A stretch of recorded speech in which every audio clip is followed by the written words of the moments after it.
All right, let's get it going. Let's get it going. Yes. Welcome, welcome, welcome to another episode of Hotep History Live. Come on. Bring y'all asses in here, man. We got another one. Uh huh. Really had it. Uh huh.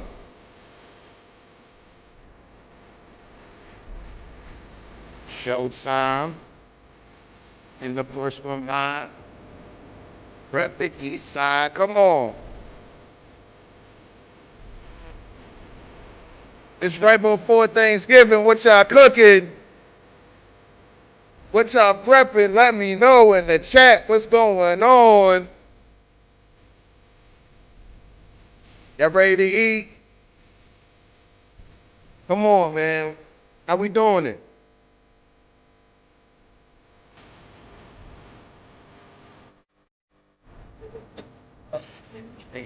Like I do. Come on. Ain't nothing about the head, no.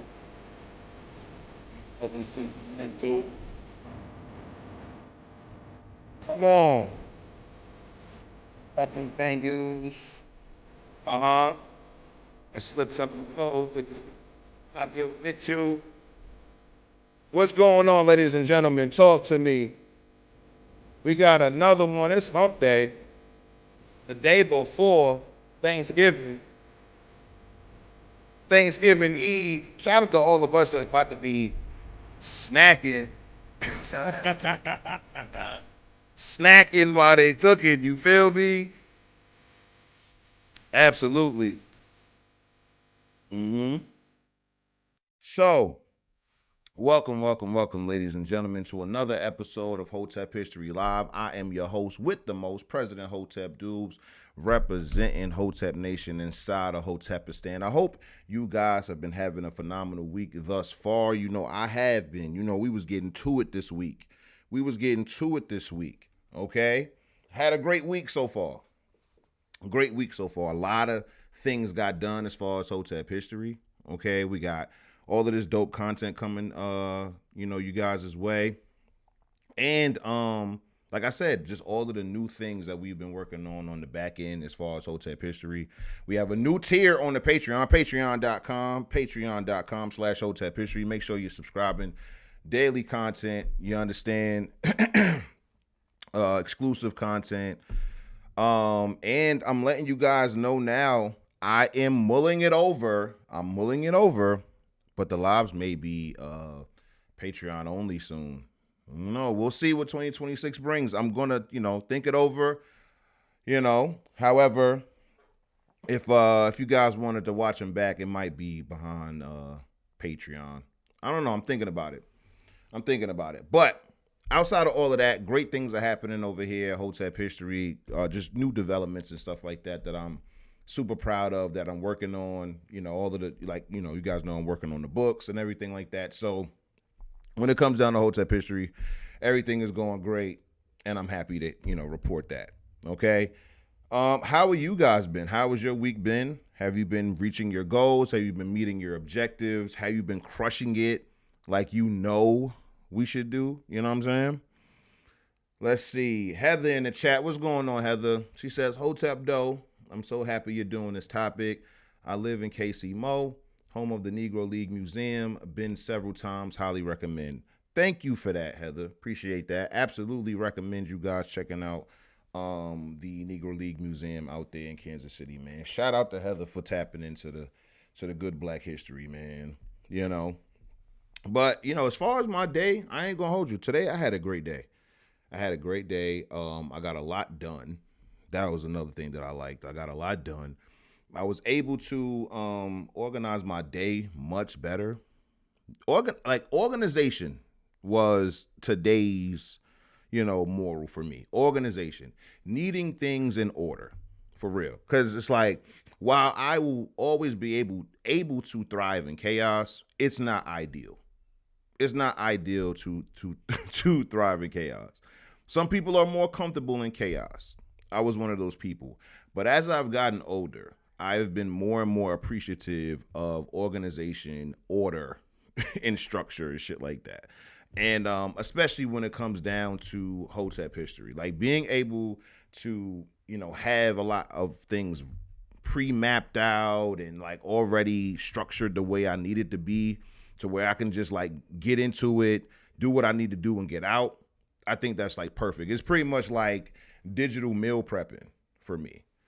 Like today's episode, as we can see, is talking about the Negro Leagues of baseball. We're gonna get into that. And there's one of the things that I always wanted to talk about, but it was sparked based upon one of my followers asking me to do independent research for him. So I was just swimming through the archives, just looking for baseball stuff. And it's like, I went back to that document that I, drafted for him. And I was like, yo, this is great information. Cause it's like, when it comes down to the research that I do, it's real easy for you to forget a lot of shit, especially if you don't have a great memory. You know what I'm saying? So I read so much, I document and log so much that I forget that I wrote it down. Like there are so many different pieces of like, literature that I've done like entire reviews on that I just forgot that I wrote. You dig what I'm saying? Because there's so much that I'm working on at any particular time. So I'm going back and just reading. I'm like, yo, this is great information now. This is an episode in and of itself. So I was like, yo, let's do it. Let's do it. And I went back to just the files and stuff that I sent the guy. And I was like, yo, this is great. Like I already went through the archives. It's about 51 different pieces of newspapers, primary sources that I aggregated, and like all of these different, leagues and teams that I found out about, and all of the stories that I found out about around it, like the Negro League World Series and stuff like that. Like it was a bunch of dope information. So that rabbit hole was documented, and I was like, well, hey man, let's turn it into a show. Now, I will say this. This was option number 2, because HJ told us that he was going to be premiering Shadows of Justice today, and we were going to have a watch party for Shadows of Justice. That was the original plan, to have a watch party for Shadows of Justice and just rock out, be able to watch. My plan was to watch the full episode or whatever it was in full without any commentary, and then play it back a second time and go through different scenes and stuff like that, and have everybody be able to call in and talk about it. But HJ said he's pushing it back to a later date. So shout out to HJ, shout out to the Shadows of Justice. And I know you guys were asking me about that whole focus thing. I have absolutely no idea how to fix that. Like I've been working on it. I'll get to it. I know it's something inside of OBS. So bear with me. You already know we build our wings on the way down. So this is just another thing that I'm working on, right? So shout out to HJ, shout out to Uncle Hotep, shout out to Shadows of Justice, shout out to Goldstein. You feel me? So you know how I go, Heather. You know how I go. They got Hollywood on us. My man Courtney in the chat. What's going on, Court? Had a great conversation right before showtime. I had a dope conversation with one of my dearest friends, my brother. I mean, blood couldn't make us any closer. I've known Court now, we going on 20 years of friendship. That's my man, Pots and Pans. You know what I'm saying? And catching up with him. And one of the things that I've always done was surround myself with amazing people. Surround myself with extraordinary people, And so just getting back in tune with Courtney after I haven't talked to him in a few months. So just tapping back in with him and hearing the updates in his life. Extremely proud of my brother. Extremely proud of him. Like, knowing him for as long as I've known him and seeing him do the things that he's been able to do. We've been in business with each other since I was a kid, pretty much. Like I met him when I met Court when I was 18? Yeah, I met Court when I was 18. Yeah, I'll be 36 next month. So I've known Court for a long time. I've been getting money with Court for a long time. So I've been living life with Court for a long time. He had been locked in for a while, man. So, just updating them on my life. and everything going on, and just exchanging those types of things, and congratulations, encouragements, jokes, and all of that shit. So shout out to my man Court. You know, so yeah, that was pretty much my day, just being productive, realizing that I had all of this logged, Black American history that I just wrote down over the years. And I'm just like, damn, this is a lot of good information, things that I legitimately forgot. And so, yeah, we're going to go over the Negro Leagues today. And in a way that I don't think many people have been told about it. I think a lot of people, they got told about the Negro Leagues as a precursor to Jackie Robinson being able to go into the, integrated, or be able to integrate the league. Like, nobody really talked about like Negro League games or Negro League stadiums, Negro League league owners and team owners and stuff like that. Like, nobody really got into like the real history of the Negro Leagues. It was just all about the the pathway into, integrating into the MLB. So for me, I wanted to know what it was like in the early 20th century. Like, what was, the players going through, what was it like? And I learned a lot, man. I learned a lot. So that's that. And so we're going to start off. I got to open up the window over here. What we going to start off with? We got to go through the bookmarks. I saw some things on the timeline. You already know the TL details, and I wanted to go over some things. Okay. So this is actually something that here we go. This was actually sparked based upon a conversation that I had with my man Rashad, my brother Rashad. Not your brother Rashad Courtney, but like my other man Rashad. And we had about a 3-hour debate over the phone. Something like that. Something close to 3 hours, if not more than 3 hours, right? And we were going back and forth, pretty much arguing the dichotomous mindset of Black America that has been around for, if I had to say, at least 150 years. Like, at the very least, at least 150 years, right?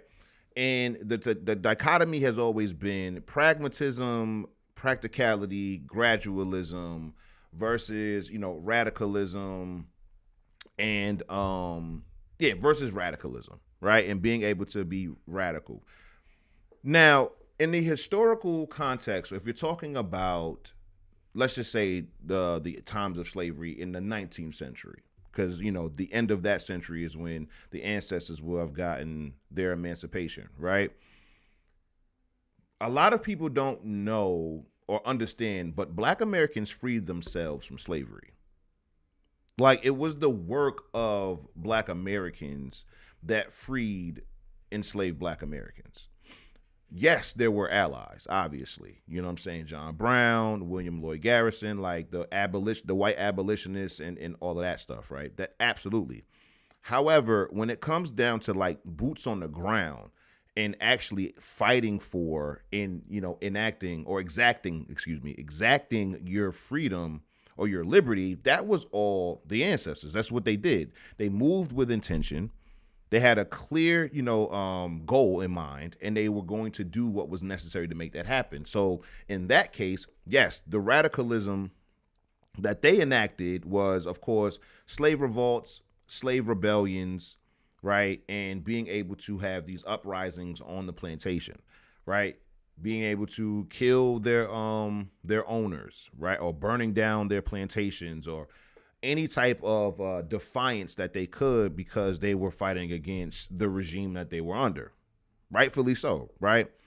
On the free side of Black America, the free Black Americans were petitioning the government, obviously local and federal, to make sure that they understood how unconstitutional the institution of slavery was.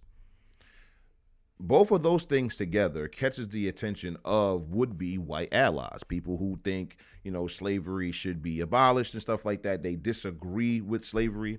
And so being able to having these two groups, right? You have the radicals, which would be the rebellious slaves who were torching, plantations and killing slave owners and stuff like that. They're doing what they're resisting.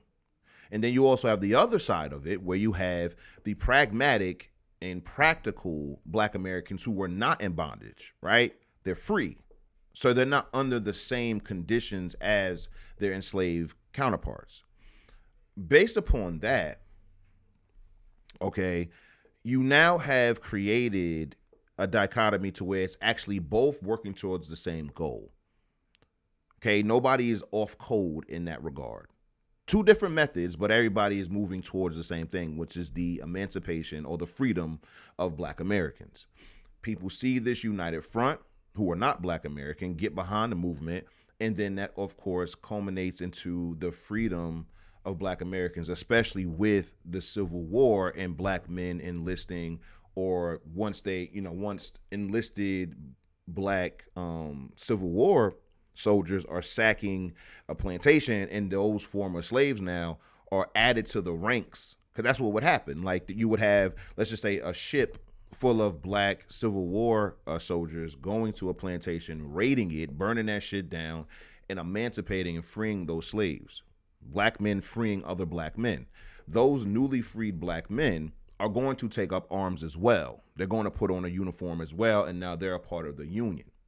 And then they go on and so forth to every different part of wherever they are, South Carolina, Mississippi, Georgia, wherever it is, and they're going to bolster their numbers that way.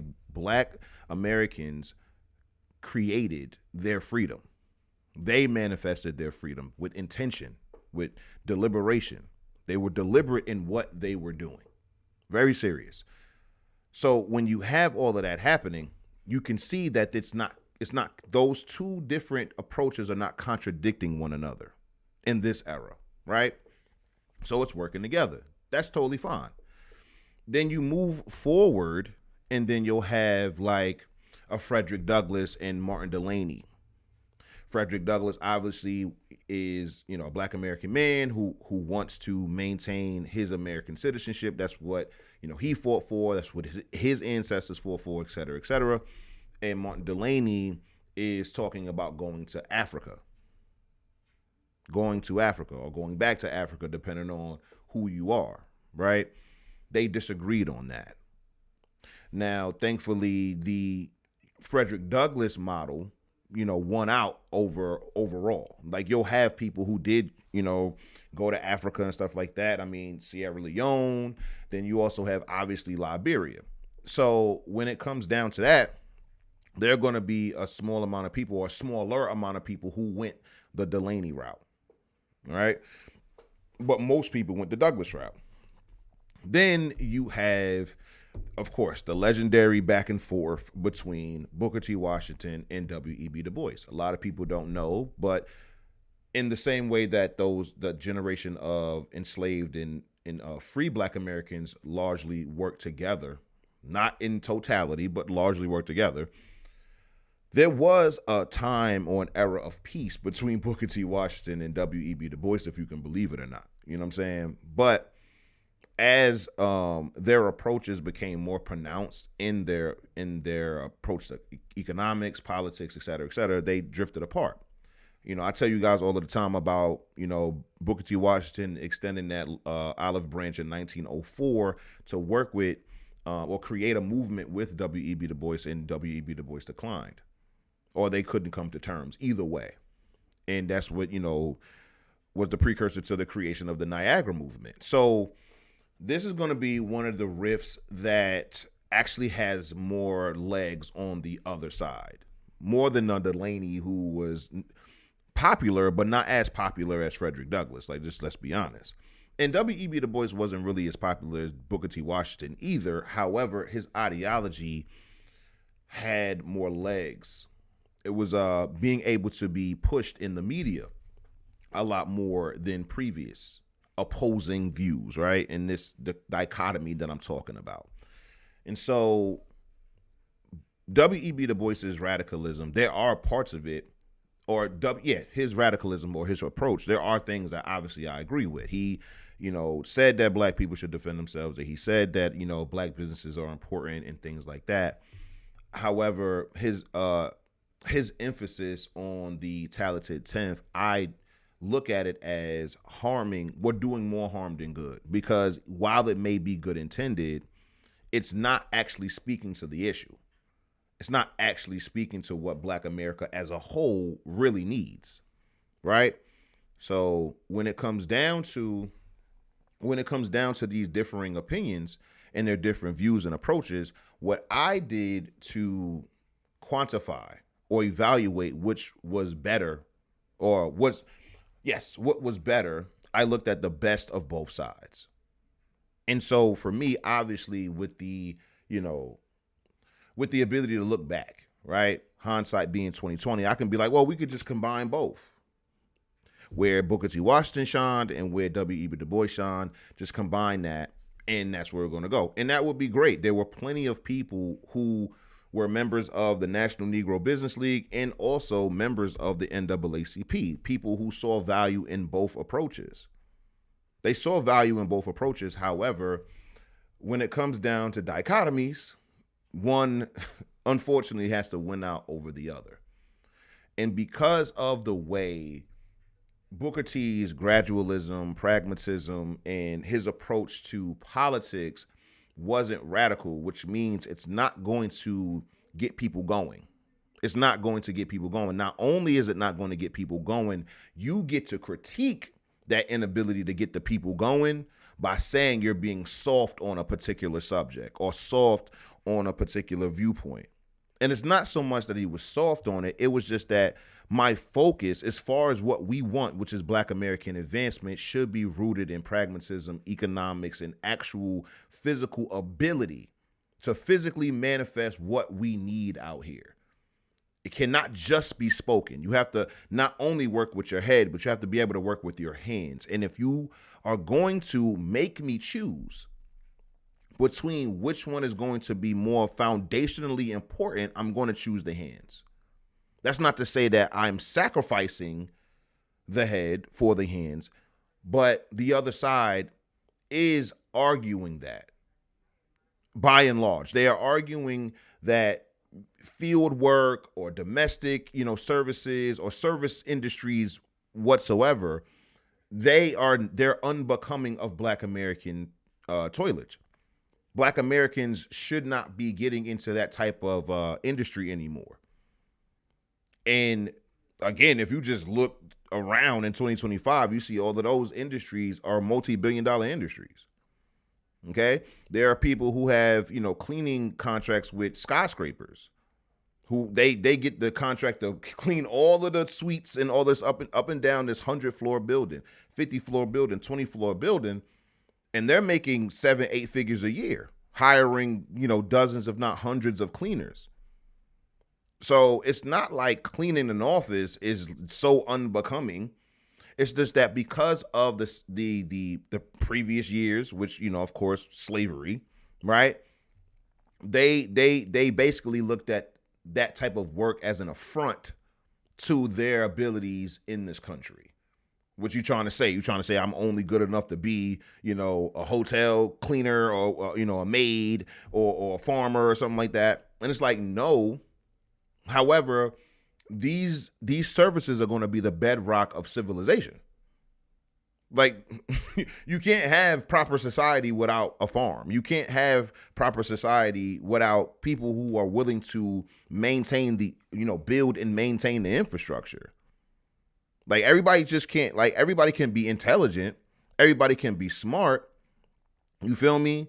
However, thinking that intellect alone is about to, maintain and carry a society is asinine.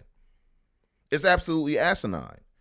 So the way this dichotomy worked at this point was that because of the affiliations and associations that a W.E.B. Du Bois had versus a Booker T. Washington had, W.E.B. Du Bois was more understanding of PR, media, and publicity. Much more than a Booker T. Washington, who also had, an advertising, department at Tuskegee and all of that. So it's not like he didn't understand about newspapers. He helped found I don't know how many newspaper companies. It's just that when it comes down to being like salacious and being able to like grab and hook people into a particular ideology, that's not what he did. Booker T. Washington was more straightforward with his prescriptions, much more just to the point about what should be done.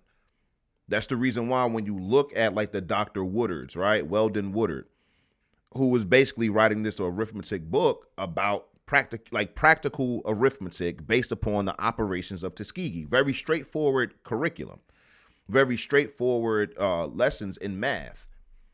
But it's going to be able to teach people how to do math correctly.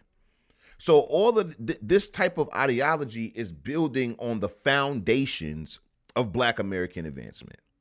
And what we are all going to agree in 2025 is that the Booker T. Washington model or philosophy should be the foundation of Black American, stasis or the status in this country. The foundation. That's where you get in all of your hard work, all of your land ownership, all of your self-sufficiency, your self-governance, your ability to, build upon your own land, et cetera, et cetera. And then once the foundation's set, have to maintain that foundation. But then at that point, now you can build on top of it with your intellectuals, with your politics and all this other stuff. But if you don't have the economic, grounding, the economic foundation, fix my hat, the economic foundation, you're building on a house of cards, and it's going to crumble very easily once it's shown or exposed that you have a bunch of non-productive, intelligent people. That's what is going to happen. And I say all of the time, like when it comes down to the ethos of Black America in the early 20th century, okay, versus the ethos of Black America in the late 20th century is literally night and day. It's night and day, because in the early 20th century, it was all about being what? Independent producers. Being able to be away from or be able to sustain yourself by your own ability, by your own skill, by your own everything. You're able to grow your own food. You're able to make your own clothes. You're able to build your own homes. You're able to provide all of your essential needs. Your hierarchy of needs are met by other Black Americans and yourself. First and foremost, that's what it's supposed to be, right? Then going into the late 20th century, now the ethos is to be a bunch of dependent consumers. And a whole bunch of shit happens as a result of that. There's that video where they were talking about like 1971 being that year where like all like wages started to stagnate in this country. Everything started to go up, gold standard changing, all of that stuff has happened, right? That does not impede holistically a people's ability to maintain themselves. There are groups in this country who are essentially recession proof based upon of how they've built up their economics. Their wants and needs are generated, created, sold, invested in, maintained, all of that shit within their own communities. So if everything goes to pot, we still have our crops. We still have our fabrics. We can still make our clothes. Like we still have our materials. Like we still have all of the things that if, a storm comes and blows down my house, we have the materials to rebuild that house. Like in case of an emergency, we have water. In the case of like all of these different things. And so that's like dead emergency stuff. Entire populations of people who have these things, these provisions. So if something like 2008 happens again, they're not going to be the ones lost. They're not going to be the ones, scraping and skimping by. They have been prepared for this because they've insulated themselves economically to where it's like, listen, we obviously want outside dollars to, come in here. That's why we sell our goods and services to everybody. Everybody is, being able to benefit from this stuff on the consumer side for sure.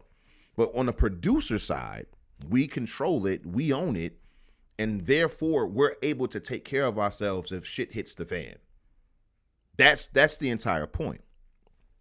And so now all of that preparation, all of that foundation has been replaced essentially with the government. That instead of the foundation coming from your own community, it's coming from the government. It's being subsidized by the government, the same entity who basically created the recession, who created the issues that require you to even look to them for a solution. Like, they are the source of the problem. And you're going to the source of the problem to who is benefiting from the problem. Like, let it be known. I tweeted the other day, your government is trying to enslave and kill you. Move accordingly. I mean that. So they benefit. They benefit from your subjugation. So you going to them talking about, yo, we're being subjugated, right? They're going to tell you, hey, we're going to pass this law. We're going to do this thing. And it's on its face, it's supposed to be helping you, but it's largely not going to. It's actually going to do the complete opposite of what you wanted to do or needed to do. But we're the fucking federal government. And so that's what it's about. And so for me, the way I look at it is I look at it through the lens of the ancestors and the way they did. And again, how I always tell y'all, they wanted as least government as possible because they understood that overreaching government is what was the source of their problems historically. We want less of that. So for me, moving into the late 20th century, son, we get this. We get this. We get a young girl, the caption says, a young girl in a school for black civil rights activists being trained to not react to smoke being blown in her face. This is 1960. So all of that radicalism that starts to bubble up with W.E.B. Du Bois, and then, you know, proliferated by the likes of like Cyril Briggs, who comes from Nevis, you know, Hubert Harrison, who I think comes from like Jamaica or somewhere, like all of these different people who are now, you know, introducing Black America to this hot new thing, right? Which is, of course, you know, Marxism, socialism, and communism. And so now this is the new flavor of the week. This is something to, you know, rally behind and get behind, right? And, you know, people who have, you know, watched my channel several times before, you know, this is something that we know and we talk about extensively, but it always honestly bears repeating. And different examples like this will, you know, show why, right? So this new flavor of the week is now influencing the youth. You're not going to really be able to sell a nigga like that's, you know, 45 on being a commie unless he was already a commie prior to, right? That's something that he always felt. He just may not have, you know, the actual specific ideology or terminology down pat, but that's how they felt, right? When it comes down to most people, though, most people, like the overwhelming majority of people, that's not something that they are inherently going to get into. Not on a national scale. You know, communism in your home, you know, socialism amongst your friends, and capitalism with the government. I forgot, Naval said that, right? So that's how, you know, if they were going to think about communism, that's how they would think about it. They wouldn't think about it on a national scale because too much belief has to go into whatever centralized government is going to, you know, be in charge. You have to have too much faith in it. And that's the reason why I don't have faith in our federal government. The federal government has done more than enough for me to always distrust it and all the things that it does.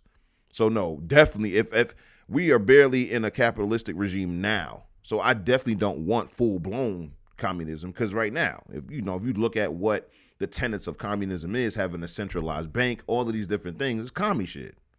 That is not capitalism, right? And it's like when you get into like just the real minutia of the thing, it's not even free market. We're not dealing with the free market. Mark Zuckerberg and all these other dudes, you know, the richest guys, like the top richest guys or whatever, are being petitioned by the government, or they're petitioning the government.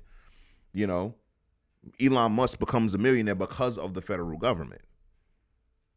It's communism. So when it comes down to that shit, we're not even operating fully on either side. Some pseudo capitalistic, communistic, you know, hybrid that's terrible. It's harming people. And so when it comes down to free markets and shit like that, we're not really operating in that at all.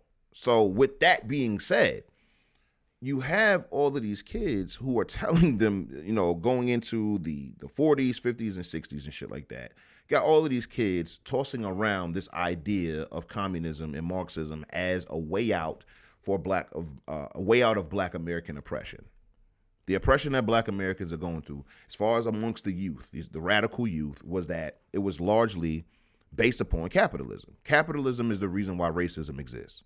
If it wasn't for the pursuit of profit, if it wasn't for greed, if it wasn't for all of these things, racism wouldn't be able to get fed. That's the logic that they're connecting. And it's largely coming from America's enemies, unfortunately. But then you have American communists, right? A lot of this stuff is coming from foreign agents, from Europe, from the Caribbean, from Asia, other parts of the world who are, operating in communism. So of course they're going to expand their empires and push it to the West and push it to America. Obviously, America is like prime real estate to be able to get that type of shit off. Because if America becomes communist, pretty much that's it. It's a wrap for everybody else, right? So these kids are learning about this stuff, and it's completely antithetical to what they've known their lives to be, on top of it giving a prescription on how this would actually help Black Americans. And then they'll sprinkle in a bunch of shit that sound like that's fire, right? So you'll have Harry Haywood and the Black American self-determination, where they was going to annex essentially all of the southeast of this country and just have it to be, that's going to be Black America, like our own nation state inside of the United States of America. Now, on its face, if you're 23 years old, 22 years old, and you're reading that shit, you young, you feel like that's a dope idea, but like, as somebody who may be like 35, 40, and you're a pragmatic person, it's like, yo, when it comes down to the execution of this, are we actually taking in or evaluating the pros and cons of this type of idea? Because on paper, the shit sounds fire. The shit sounds very like cool, idealistically, theoretically, but in execution, does this actually make any sense for Black Americans? And so, if you are going to make a concerted effort, Black American private citizens, to buy up a bunch of real estate in the southeast region of the United States, since that's where the predominance of Black Americans have always been, as early as the 1900s, Black Americans, 90% of Black Americans lived in the South, right? So just 10% of Black Americans are living up north. So yes, if a bunch of Black Americans, the millions and millions of Black Americans, wanted to buy up a bunch of land, buy up a bunch of property, all of that other stuff, and create their own communities, their own towns, and all this other stuff, you can 1,000% do that. You can double down on that. You can double down on using private property rights, using the infrastructure of your country to be able to buy a bunch of property, maintain it, sustain it, and then be able to live in these communities all on your own. So when it comes down to having to get the federal government involved to do that, that's where it doesn't make any sense to me. Just buy the property. That's it. Buy the property. Make it happen, right?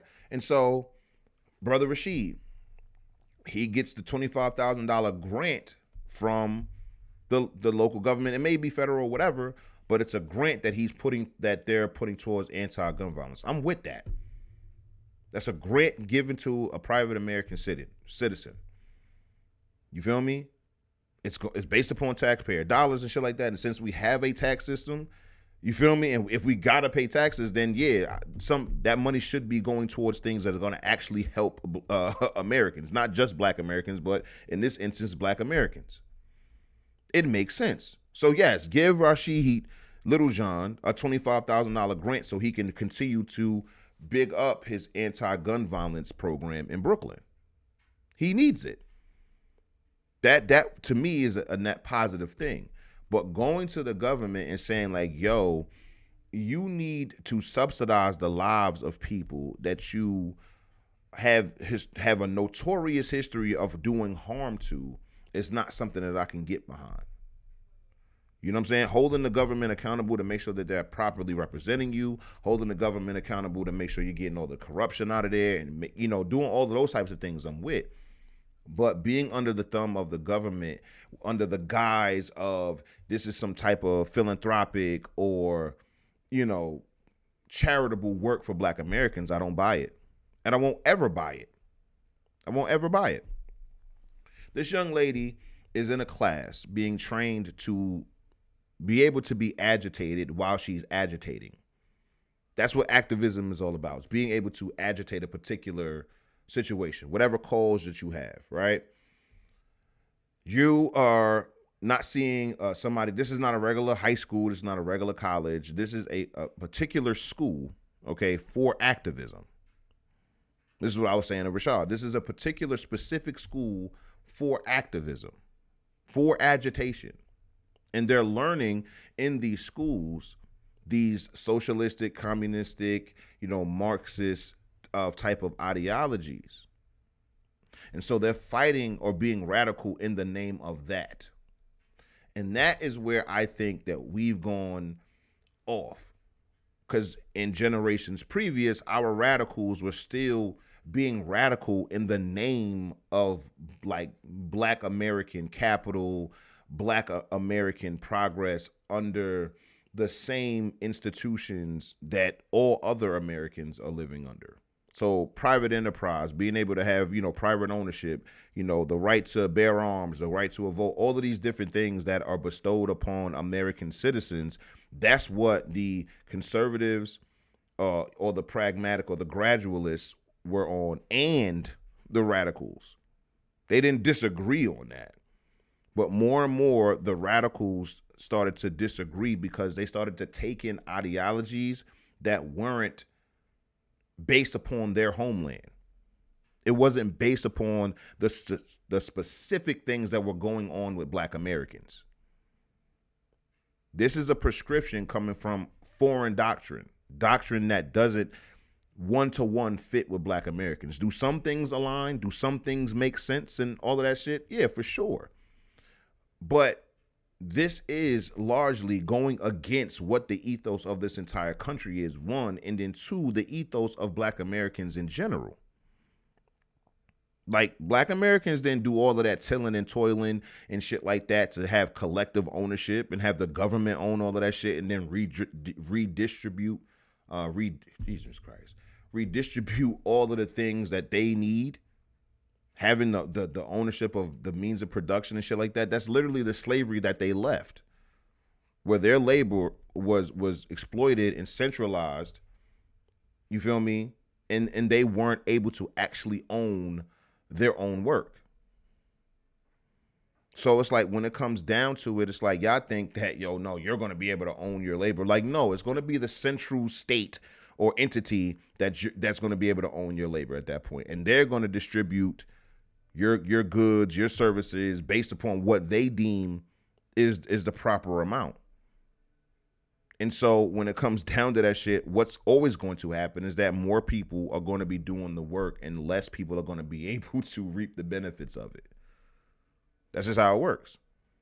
And so it's like, nobody's going to want to do, 50% of the work and they only receive 10% of the benefit. Like, why am I subsidizing the next person? I'm not doing that. He's able-bodied just like me, and he's not putting up the same amount of work. Why does he get the same as me? There is no incentive for productivity, because if he's getting the same as I'm getting for doing half of what I do, why would I work as hard? Doesn't make any sense. So when it comes down to this, this type of ideology, they are literally training young Black people to agitate for communism in America in the 1960s, where America was already going to war against communism. Like, it's just, for me, the way I've always looked at it is, it's like, it was such a fruitless endeavor. Ambitious and all of that, cool, but very, very, it just didn't bear the fruit that you needed. I think the most or the best thing that came out of that shit is the revolutionary spirit, which I can appreciate. But that's been inside you. That's ancestral.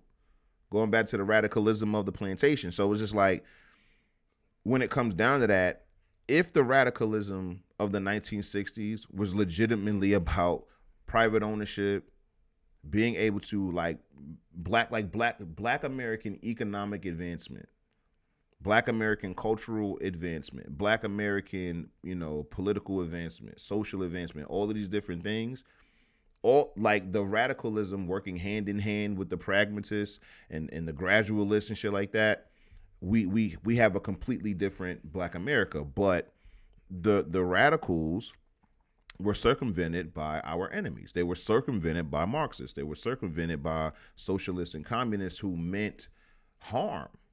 These are foreign people. You read the stories of what was my man named? Fort Whiteman. He went to Russia. He lived in Russia among the other communists, and he was done wrong. He died in the gulags. There's story after story of Black communists complaining about racism inside of the American Communist Party, and them doing very little to nothing about it. So I understand the revolutionary spirit behind it, but having a revolutionary spirit for your block to not be invaded by, people who do you harm.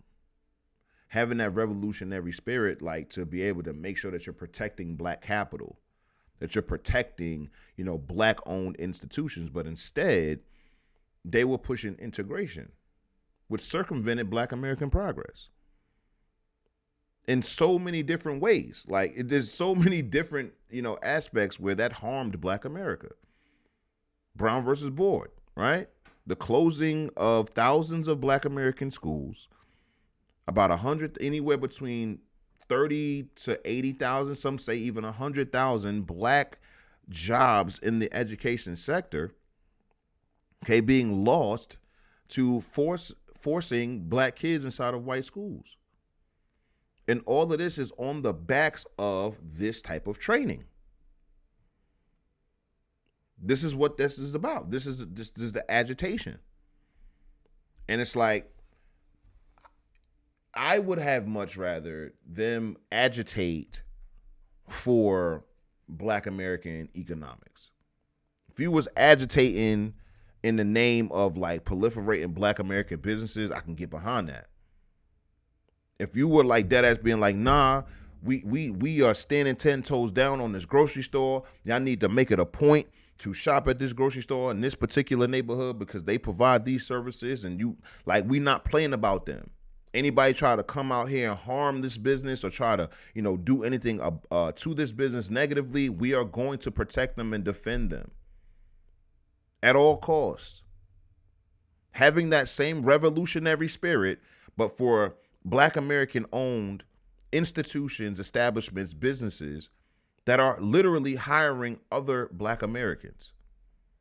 That's literally, keeping the livelihoods of many Black American households and people afloat based upon the economic relationship that they have. So we go through this fucking portal, this Marxist portal, this communist portal, to where now we don't own anything, right? So nothing is of value. It doesn't matter. We can just torch that shit. We can, things go wrong. We'll just fucking protest, burn shit down in our neighborhood to be able to get all of the media attention and shit like that. And in hopes some change from the outside, some external change will happen that will positively affect us.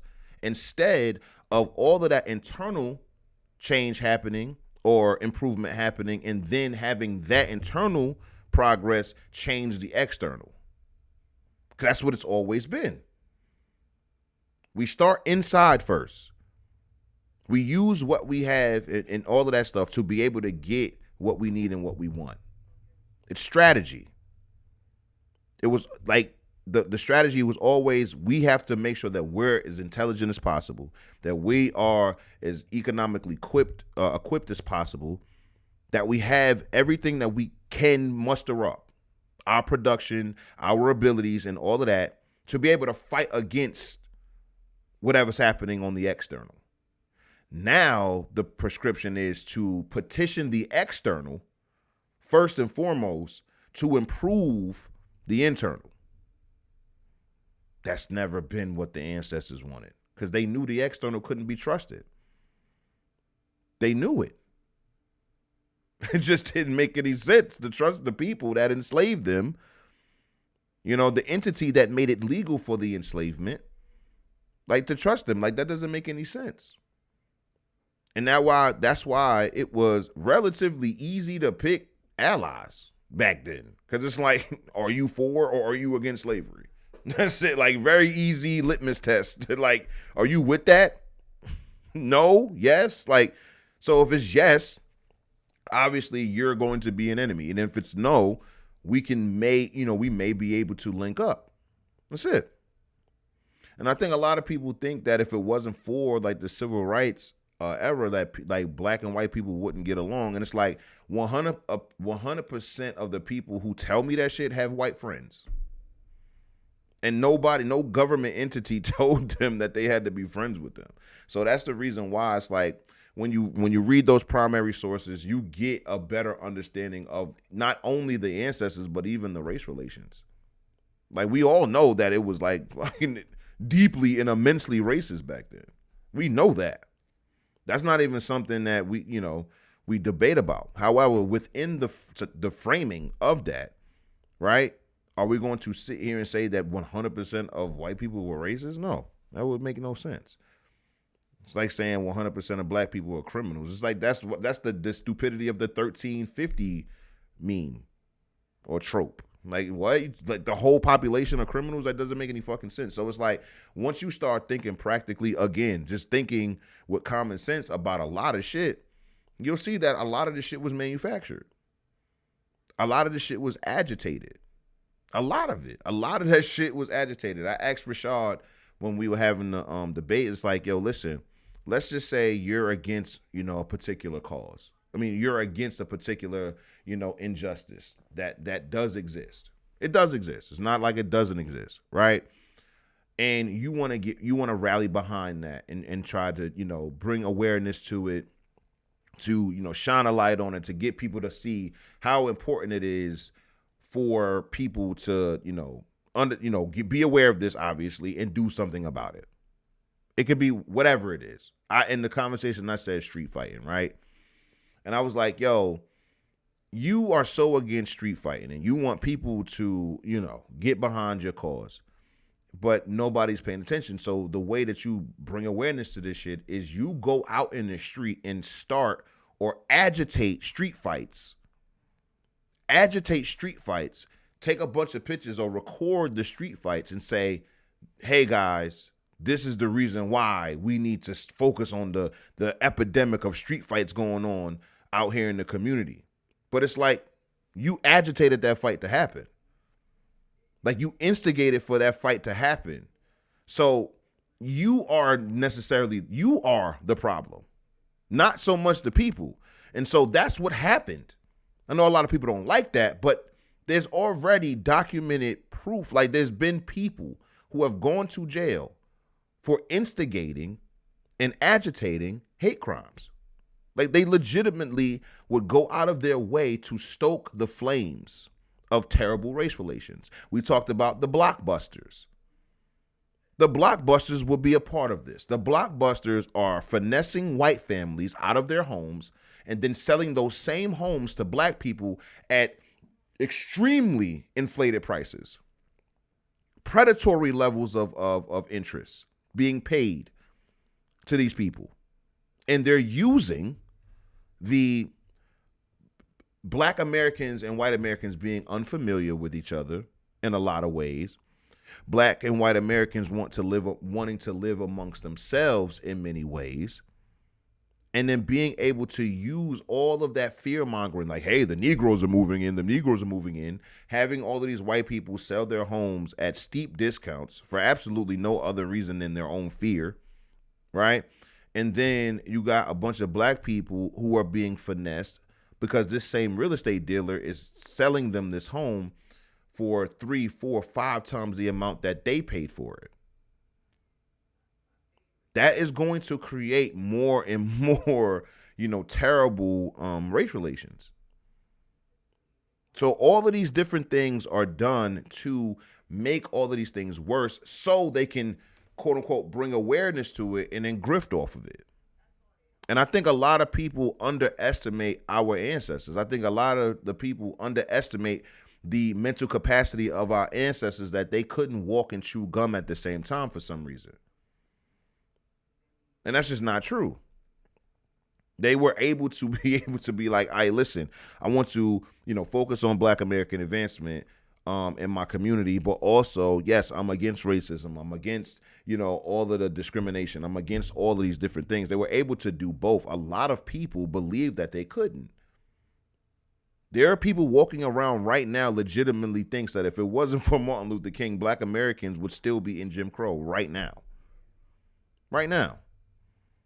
And then they'll tell you, "Oh no, you can't know that." Like, I can tell you without a shadow of a doubt, if Martin Luther King and the civil rights movement did not happen, Black Americans would not be still living in Jim Crow, just based upon the logistics.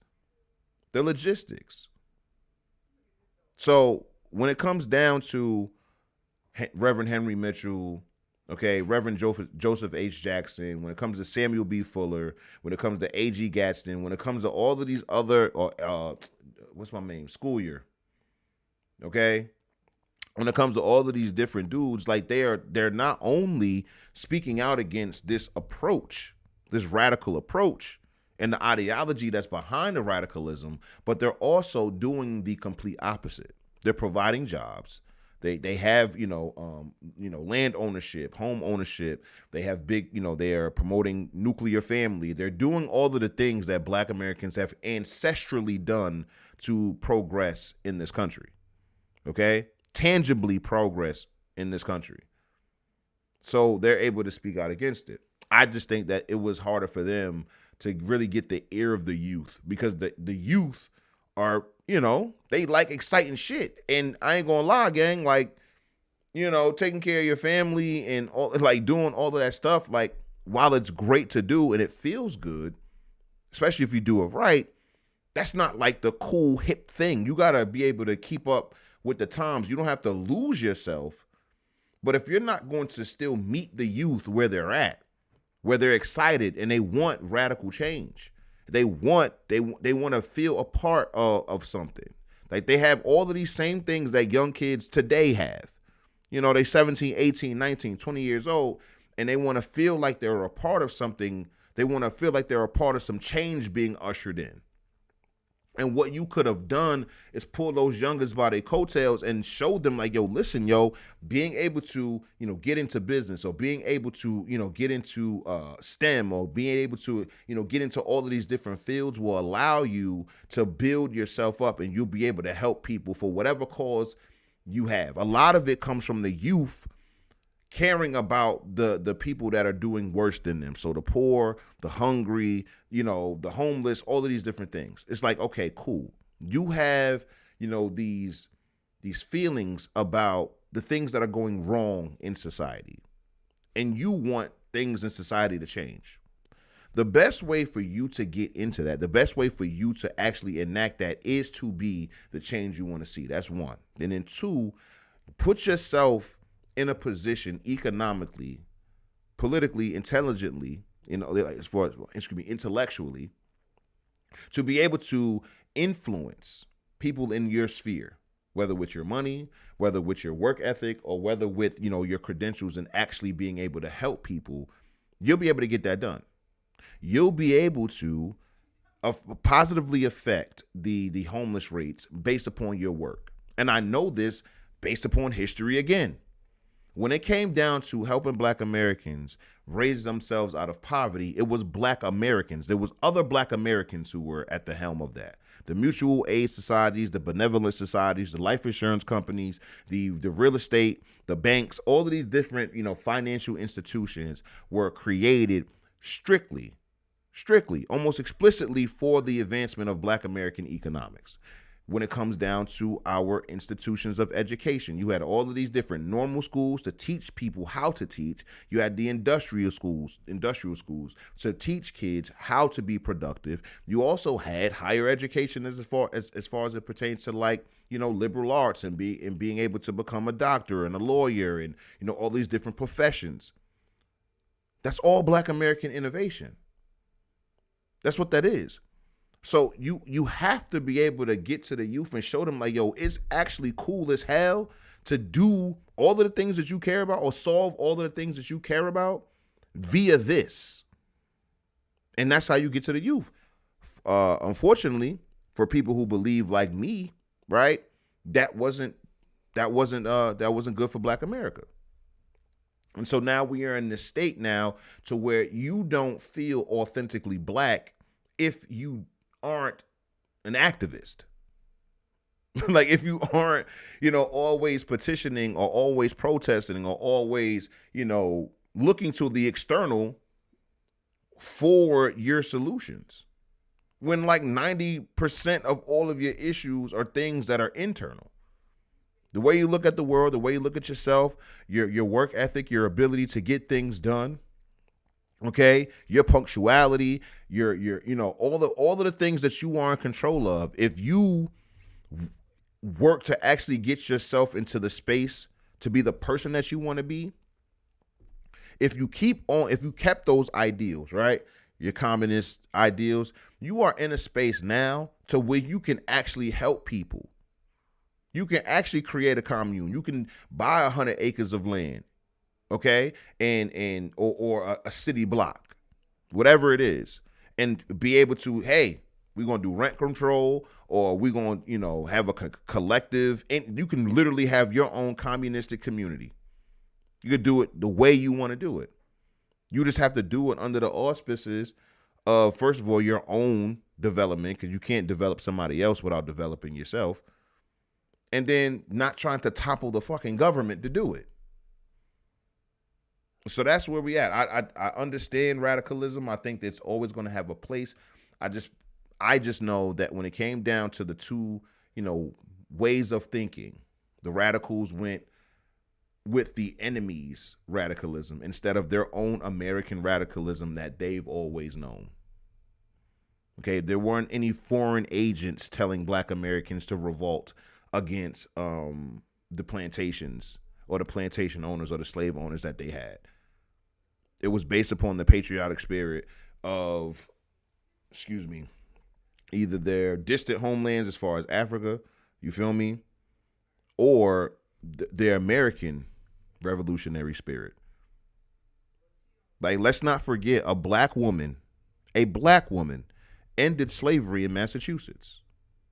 Mum Bet heard all of those white men sit there talking about liberty, justice, freedom, and all of that other shit, and was like, okay, if that's how you really giving it up, right?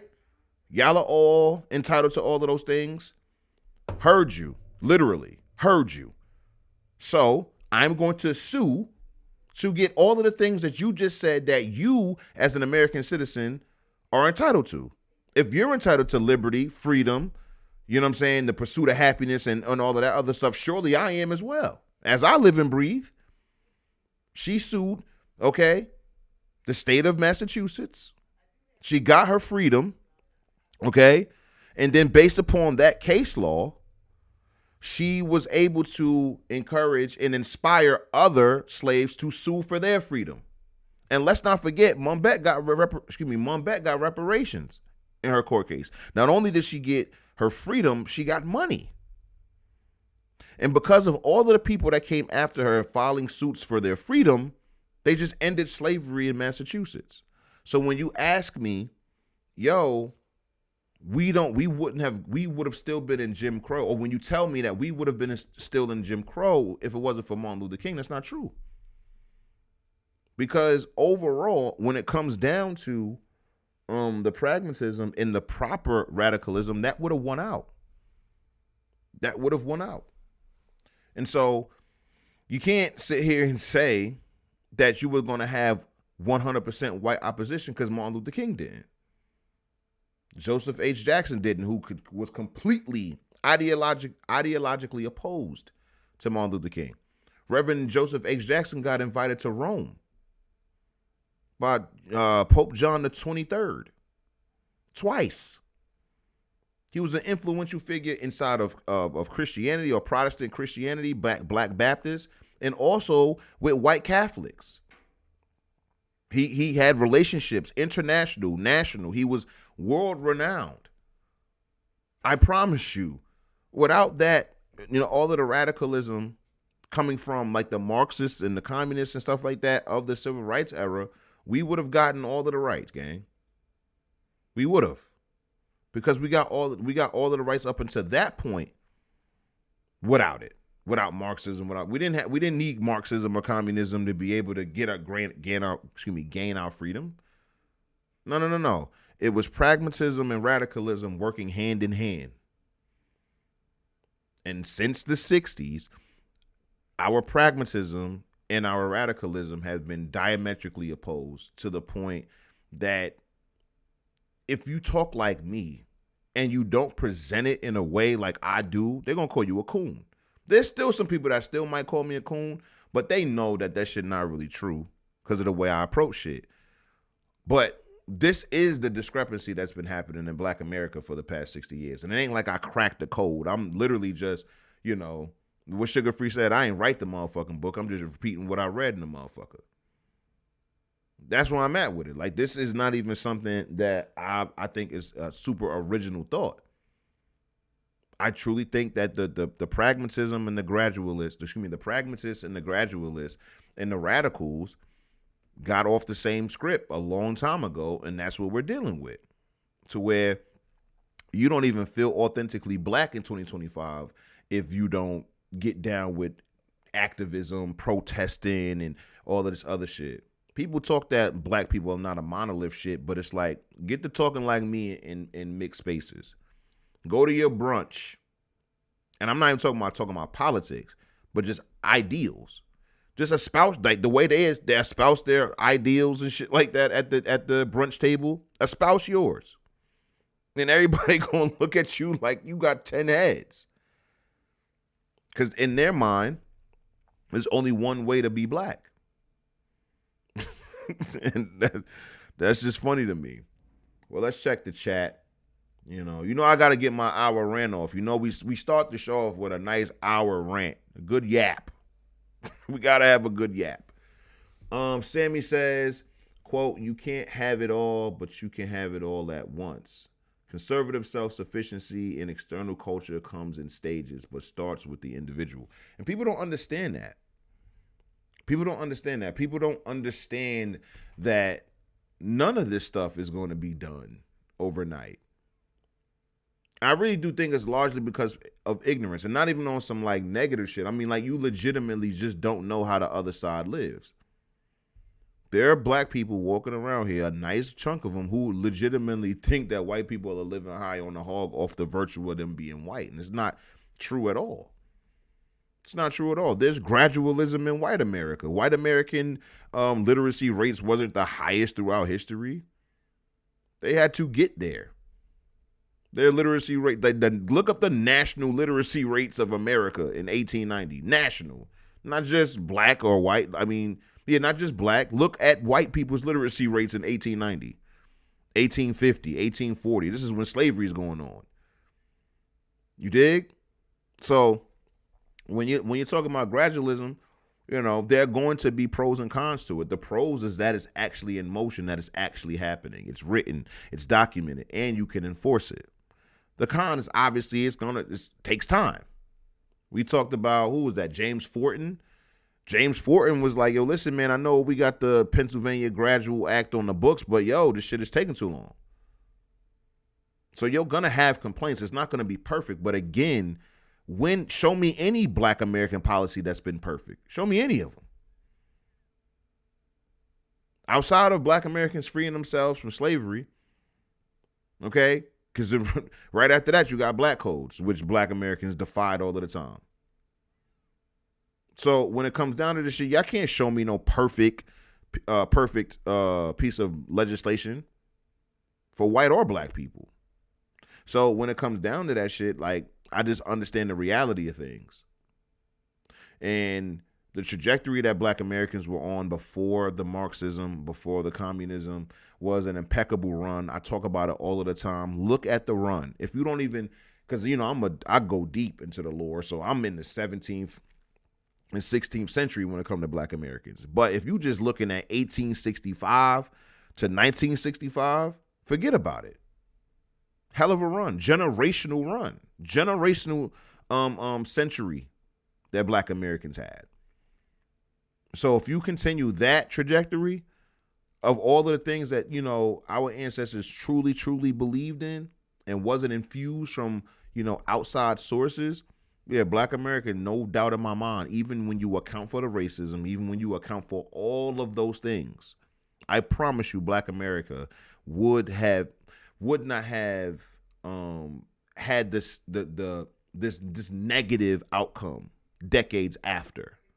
Because that's what it is. You had this victory, you had this moral victory at the end of the 60s, and then for every subsequent decade after that, Black Americans were just doing worse and worse. So at that point, it just doesn't make any sense. It doesn't. I'm not sacrificing all of not only the work that the ancestors did, but also my current state for a moral victory, to feel good on theory. Be like, oh, well, I was able to, force the government to force me into these white spaces. And then the next thing that happens after that is that now you're complaining about microaggressions in the office. Now you're complaining about not being hired as much as white people. Now you're complaining about the rules of somebody else's game. It doesn't make any sense. You fought tooth and nail to get into another person's institution, and now you're complaining about how they run it while you in it. They didn't even want you in it in the first place. You weren't even a thought like before. And then on the very opposite side of that, you had a bunch of people with you in mind when they built their institution, when they built their business, when they built their establishment, when they built their community. They had you in mind. And you were going out of your mind to get into these white people shit who did not have you in mind at all when they built it. Why is that? That's backward to me. That's backwards as hell to me. That you got Black Americans building institutions specifically with you in mind, your advancement in mind.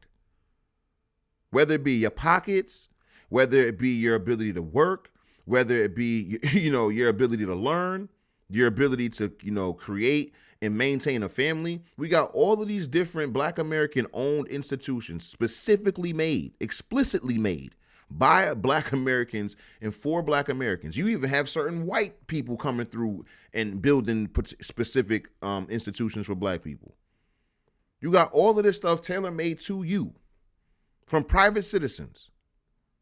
And you were like, nah, I want to bum rush or force myself into institutions, privately owned institutions, or institutions created by, citizens who explicitly don't want me in there.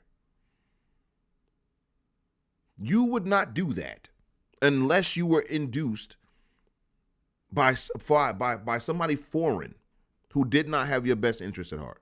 Just pragmatically, if you were at the fork in the road, and the left side of the road says, danger, danger, danger, do not come here. You do not walk down this path.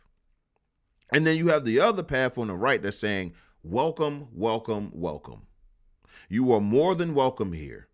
You're able to thrive here. You're able to, get it on here. Like, you're able to build who you are, and what you want to do in this world over on this path. And which path would you choose? Just off common sense, like, which path would you choose? Would you dead ass choose the path that says danger, danger, danger, keep out? No. It doesn't make any sense. So that's exactly what's happening here. We had prosperous everything. But because you can point at, some paint chipping here, or a structure being dilapidated over here, or pitfalls here, L's being taken, failures. You can point out Black American failure and making that the end all be all to what it means to be a Black American, and then it's the white man's job to fix. Of course, it's racism that's the problem for everything. Where it's like, why couldn't that business have failed because they did bad business? That's it. There are plenty of other thriving businesses here that we can give support to and keep bolstering those businesses. Bad businesses should fall to the wayside. Consumers should not be propping up bad businesses. That's a waste of time and money. If you are not going to do what's necessary to improve your business, then why are we going to keep giving you money? It doesn't make any sense. And we got all these other Black American businesses who are like, yo, son, we're going above and beyond for our consumers. It only makes sense. So again, we sacrificed so much over a century of progress and replaced it with the exact people that our ancestors told us not to trust. Like the literal people that the ancestors told us to stay away from, we trusted them. The fucking federal government. You believe that? The ancestors literally fought tooth and nail to let you know, son, your federal government, if you are not going to be working for them and gaining a wage, if you're not going to be enlisting in the army to fight for your country, if you're not going to be getting some type of fucking grant or some shit like that to where you're doing like square deals with the government, that is it. You should not be asking for the federal government to be giving sweeping legislation on your behalf, because they're going to fuck you when they do it. They're going to harm you when they do it. Period. So that's the reason why I will always stand on the things that I stand on. Too many people have been able to win through pragmatism, through gradualism, that I'll never get off of that, ever. But you can call in 702-483-1566. Let me know, man. Let me know if you agree. Let me know if you disagree. I think I'm right, though. I'm not going to hold you. I think I'm right as hell. So that was the first one. And we're going to have a shorter show tonight, too. We're gonna get up out of here. I say about like 9:30, 10. We ain't gonna run it too crazy tonight. What else we got in the bookmarks? What? Racism in a small town. Makes no sense. Yeah, I seen this. I thought it was funny. It's so funny. Hold on, let's get into this. I thought this was hilarious. How are we streaming? It's so funny meeting actual racists in a small town, because like it doesn't make any sense. Because like, bro, those groups you hate, none of them's here. You've never met one.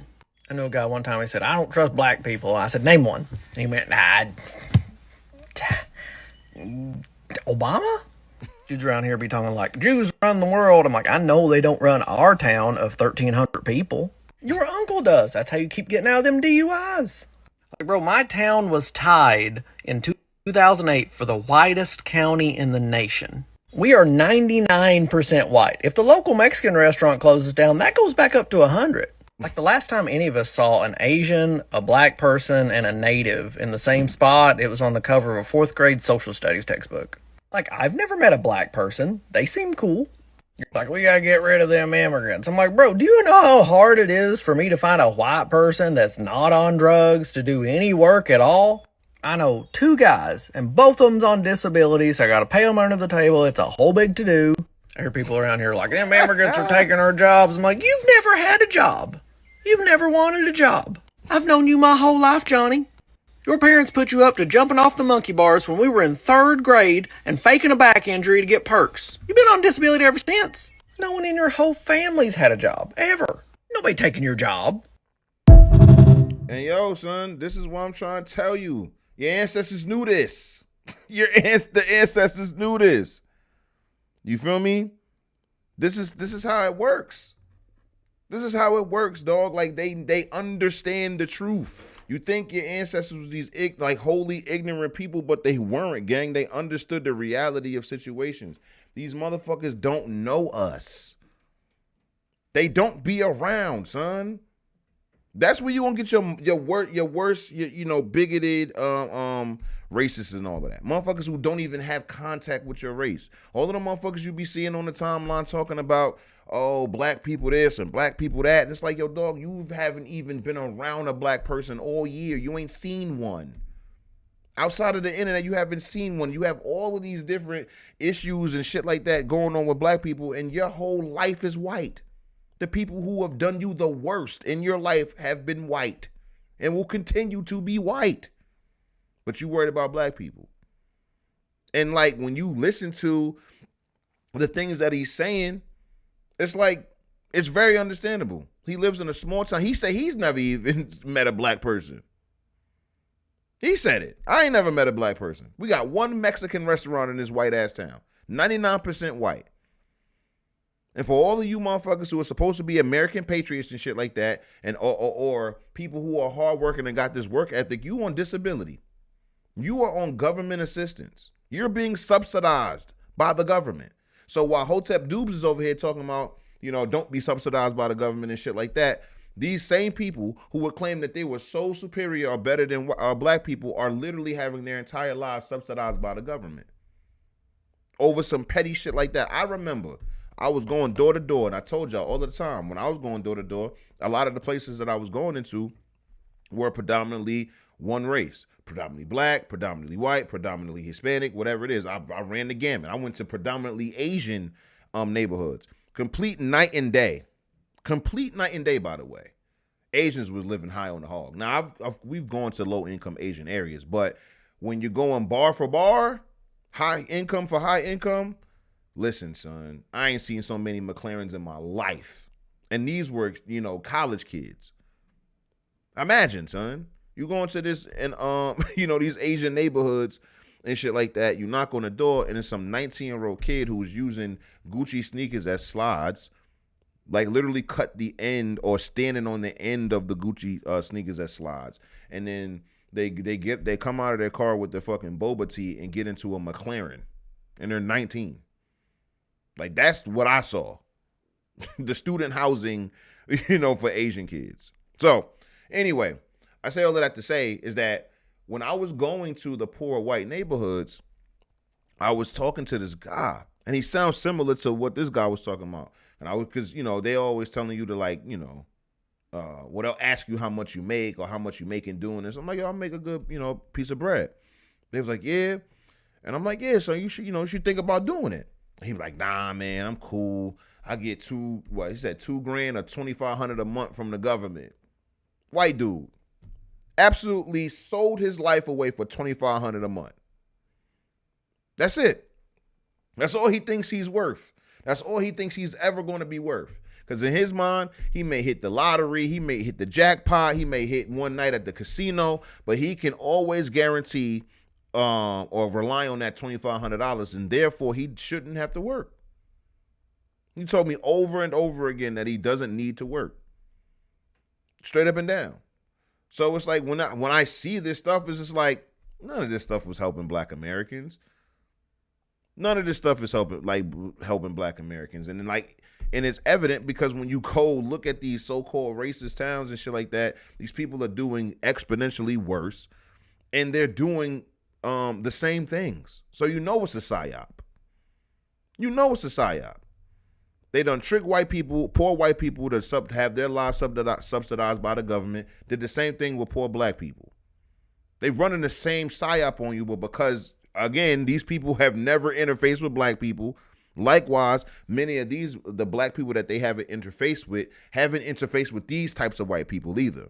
If they have interfaced with white people, it'll be white people in positions of authority, cops, judges, doctors, lawyers, shit like that, to where it's like you think that this is the average white person.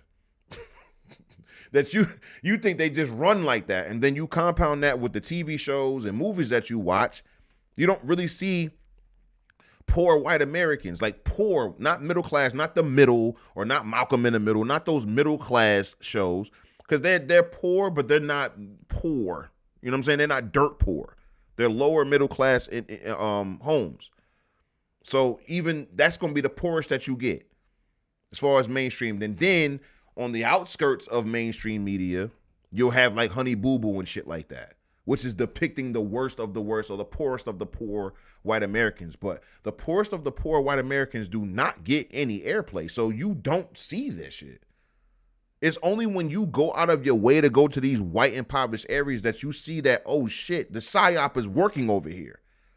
This poor white man got 3 baby mamas, and instead of, a Chevy, he got a fucking pickup truck. Instead of fucking, I don't know, Red Bull, this motherfucker's drinking Monster and shit. Like, instead of, a public housing or a project building, this motherfucker is in a trailer with Section 8. Like, I'm trying to tell you, they running the same play on poor people. And then they use y'all differences against each other. They use the fact that you are poor, white, and never seen a black person to tell you that black crime is the worst thing that could ever happen to this country. And they use the fact that you are poor and black and they never talk to no poor white person and say that white supremacy, white racism, and white bigotry is the end-all be-all to your suffering in this country. Despite neither one of you ever interfacing with each other. That's it. It's one big psyop to keep you focused on the other person. To hating the other person while the people who are psyoping you, the federal government, gets to pick both of your pockets. It's like literally the oldest strategy in the book is divide and conquer. Now, I'm not asking for this like huge kumbaya moment. What I am asking for is for American citizens to understand that their government is trying to enslave and kill them. That's just what it is. And because I'm an American citizen, I can say that shit. Most people can't say that shit about their own government in their countries. You feel me? Sammy says, folks always think the sweeping legislation will only be used in their favor until their guy loses and an enemy confronts the legislation against them and its original purpose. Absolutely right. Absolutely right. Brown versus Board. Supposed to be to integrate all of the schools. All of the black babies get to go to these, so-called better schools. And then now the babies is in the school and they being segregated inside the integrated school. And they're being mistreated inside the integrated school.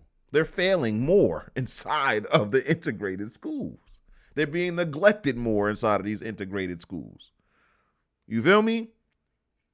It's not actually helping at all. You know what I'm saying?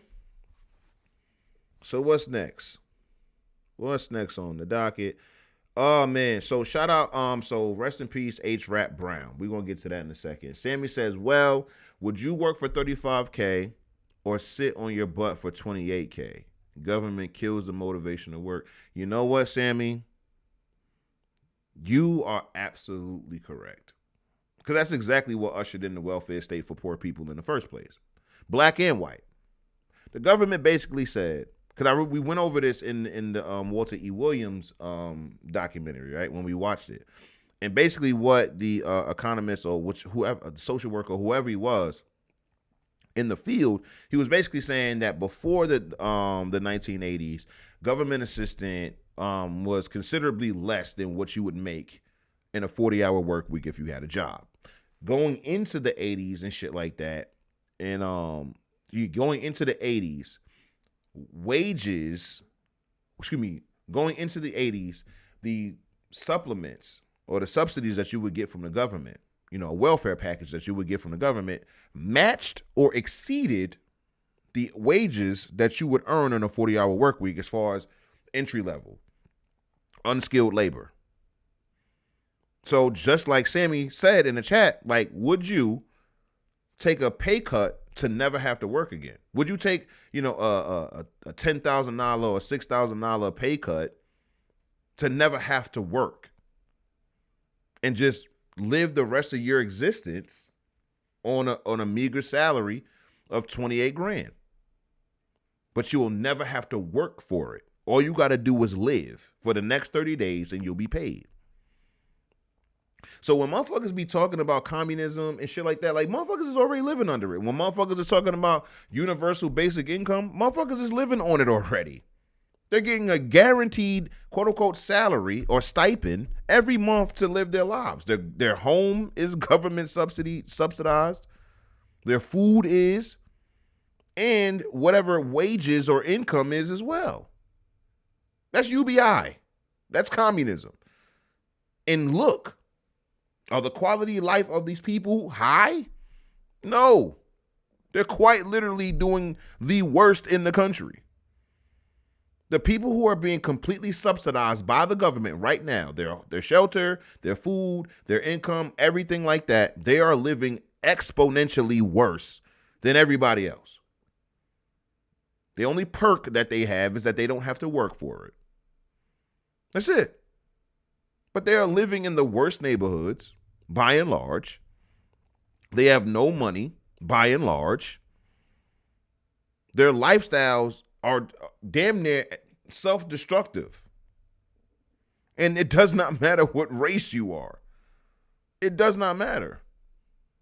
And so until y'all can, come out of that psychosis to where you think everything is based upon your race and shit like that, you're going to always think this shit is unfair just for you. And it's like, son, everybody's getting fucked over. Everybody. Let's see. Sammy says, what they leave out is hard work at $35K rarely leaves the person to remain at that wage. They can quickly double that with a little elbow grease. That's a fact. But no matter how hard you welfare, you will never be able to double that unless, of course, you create more burden on yourself, which would be having more kids, right? Like doing more and more things that are not going to actually help you in that situation. You have to dig yourself further into poverty to get more money from the government. That's the deal.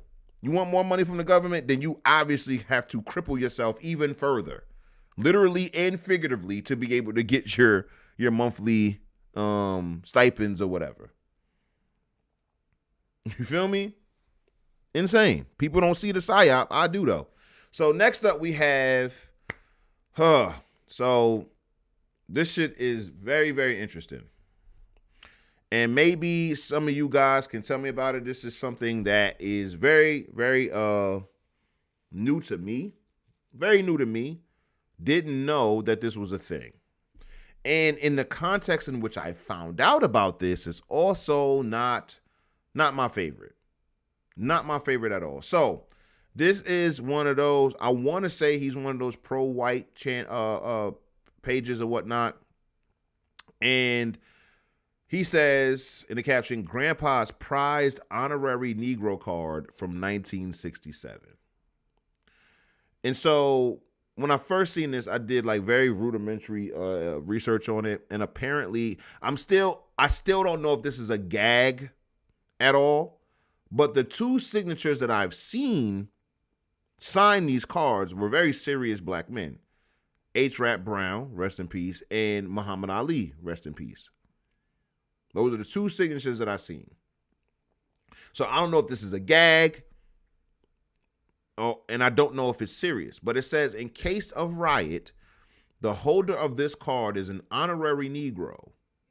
Basically saying that in the event that a riot breaks out, don't harm or don't think this white person is against you.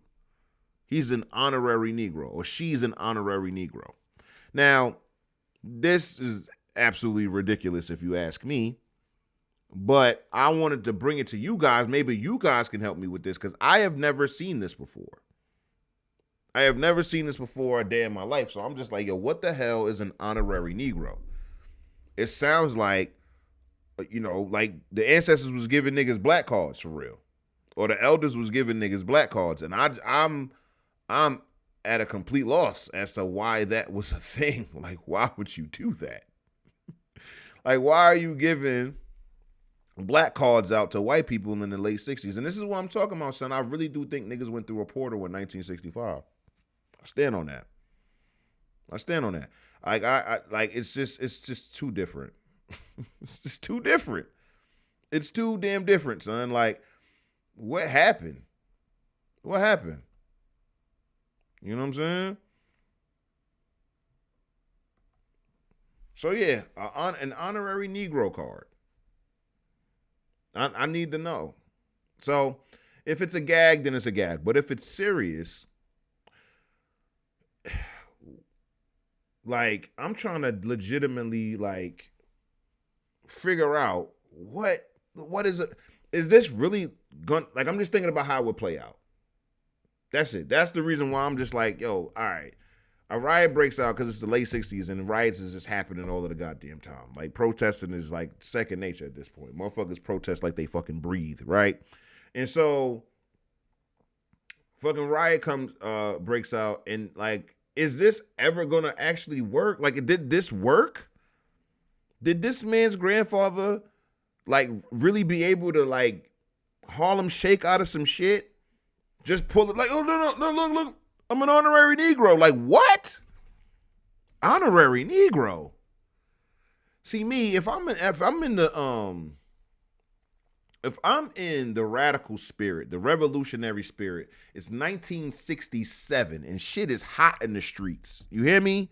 It's the late 60s.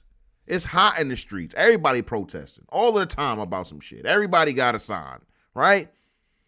And cops come, they shake the shit up, even further, and then a riot breaks out. I'm telling you right now, if a white man shows me this card in the middle of the melee, he's getting hit first. He's getting hit first. Who, like, because I'm just finding this out. Like, what the hell is an honorary Negro? Like, I'm in the middle of the riot. I'm in the middle of the protest and all this other shit. And this dude is talking about him being an honorary Negro. Like, are you out of your mind? No, you are not. You are a white man. What are you talking about? You are Hispanic or whatever it is. You are not an honorary Negro? No, that's absolutely insane. Absolutely insane. So I want to know more about it. Oh, for sure says we fell for the pimping. Listen, man, you know how it go. You know what I'm saying? Hold on. Honorary Negro card. Like, this shit is insane. Like I said, I seen Muhammad Ali have one signed. Because that's what it was. A black man or a black woman would sign the card and give it to their white friend, I guess, or whatever. So, like I said, I don't know. Let's see. It says the staff of Jim Crow Museum receives dozens of letters and emails. Some of these communiques offer insight into race relations historically and in the present, while some are hateful, and we have decided to share some of these letters in emails with our internet visitors. Man, listen, I want to know about the honorary Negro. I ain't got time for all of this. I really don't. Is this the only place that they're going to be able to tell me about the honorary Negro? All right, hold on. I had an epiphany from this. I went back to my African American pals and told them, now I have some idea of what your condition is. The difference is mine ends on November 1st, 1999 when I ship out to Japan, and yours only ends when you die. See, this is that white liberal stupid shit that I be telling you about. You feel me? Like these motherfuckers that sit there and say like your life is so terrible and I hate that for you. I hate racism and all this other shit. My life is lit. Because I'm white, my life is so much better than yours. But I really do pity you. My life is, mine ends November 1st, 1994. But when I ship out of Japan, but yours only ends when you die. And apparently these Negroes responded, laughed, and proclaimed me or him an honorary Negro. See, this is not what I'm looking for. I need to know about these cards, gang. I need to know about the honorary Negro card. You know what I'm saying? I just want to know like if it's like I said, if it's a joke, then it's a joke. You know what I'm saying? If it's satire and shit like that, I can understand it. Let's see. No. Nope, they just talking about Stokely Carmichael in this one. This is what I'm saying. I want to know the origins of that shit. A nigga had to make it. A white person didn't make that. A white person did not make that. So I'm trying to figure that shit out. Niggas is legitimately handing out black cards. Like, bugged out. Absolutely insane. Am I tripping? Like, am I, like, y'all tell me, son. Y'all tell me, because I think it's absolutely backwards. I think it's absolutely backwards. Yeah, there's no other results about this shit. It's only the only other thing that's coming up is a tweet, another tweet, and it's Muhammad Ali. Let's see if we can get a follow-up link or something. We doing some sleuthing, and would y'all have given out an honorary black card for any reason at all? Like, would that have been your bag? I know I'm not. I'm not. Nobody's getting an honorary Negro card. Hell no. Honorary Negro is so crazy to me, son. Honorary Negro. On behalf of the Negroes, we award you with being a Negro. Nah, son. No way, son. No fucking way. Honorary Negro. Let's see. I'm pulling up this other tweet and shit on the other window.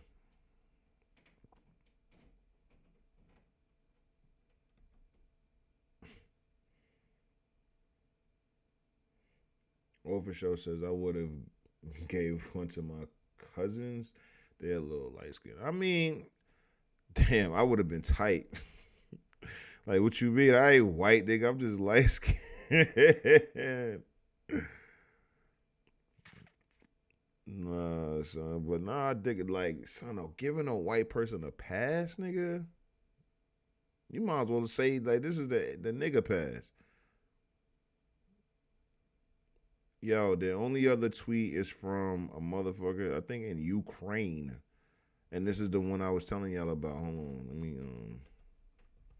bring it over here. And they do have a New York Times article attached to it from 2001 that we can get into, because I'm trying to figure this out. I am trying to figure this out. Oh yeah, and I also want to play this.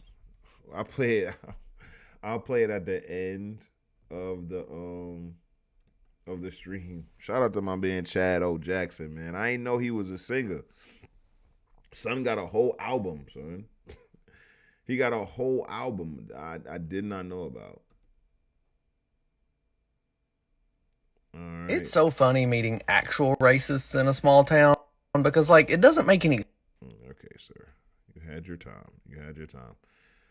Oh, this was a somewhat feel-good story. I thought it was pretty cool. Hold on. We'll get to that New York Post article in a little bit. Probably not, but at least I said it. So check this out.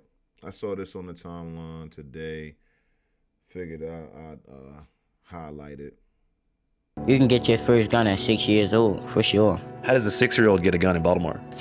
I mean, it's easy. It's super easy. Probably by your brother. I came into his life 2 years ago, going on 3. He was a little menace around here. There's not a gun you can ask him about he don't know about. Always carried guns, right? One day, you tell him what happened. I seen him walking up the street with all these brothers for real. They was talking to me, they had gave me a lot of money and stuff. I went home, busted down with my peoples for real. He had told me to come back later on to come see him for real, boom. I came back later on that day, had a gun on me. All the older dudes, they was showing me all the bad stuff, showing me the wrong routes. He was like, you know you risking like what's going on. He said like, you gotta take it off of you. I wasn't taking it off me.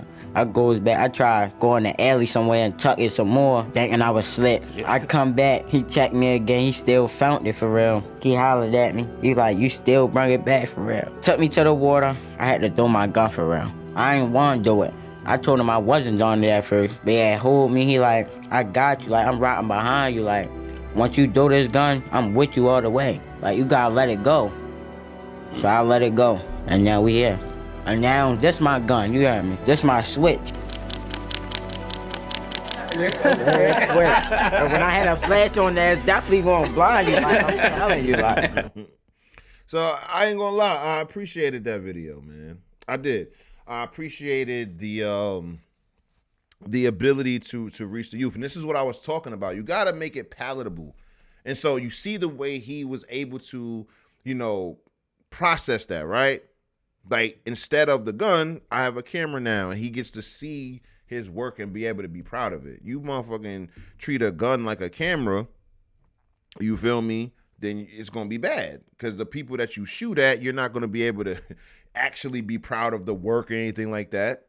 You feel me? You got to run for your life and all types of other shit. It's very bad. It's, you know, you taking somebody else's life potentially puts yourself in a position where your life can be taken, all of that. Now, of course, you know me, I would want son to still be properly trained with a firearm at his age. You know, we've seen kids way younger than him, you know, learn how to properly, clear a firearm, you know, line up the sights, be able to, you know, handle a firearm correctly. So I want him to be knowledgeable about firearms.